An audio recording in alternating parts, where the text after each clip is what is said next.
Tricycle driver Samdan human nga gipusil sa riding in tandem suspect sa South Cotabato. Babaeng pasahero sa biktima ang angulsab. Doon na persons of interest ang kapulisan sa maong pagpamusil. Aniya ang report ni Efren Mamak. Mag-o lang ito, tiniro. Sa kuha nga video sa usa ka motorista sa Coronadal City, makitaan ang nagtagilid nga usa ka lalaki nga may samad pinusilan sa lawas.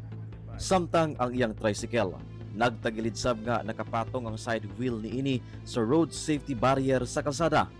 Samtang ang biktima gipandungan sa mga concerned citizen aron dili mainitan samtang nagahulat sa ambulansya.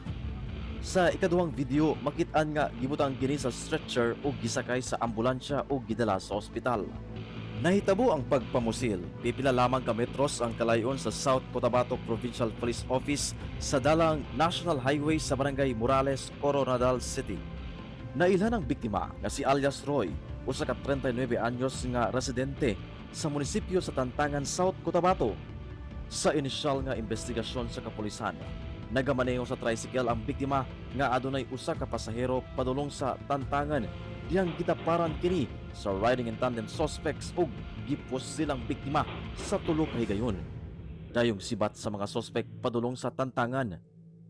Meron po tayong nakuha nga CCTV, mga footages sa CCTV at kailangan pa po natin ipa-verify sa victim, kakilala niya o may idea siya with regards to the suspect. Na-recover sa kapulisan ang tulo ka basiyo sa kalibre 45 nga pistola. Samtang nakaangkon og minor injury ang babaeng pasahero niini. Nanay person of interest ang kapulisan sa pagpamusil sa tricycle driver nga sa karon nagpabilin pa sa balay Tambalanan.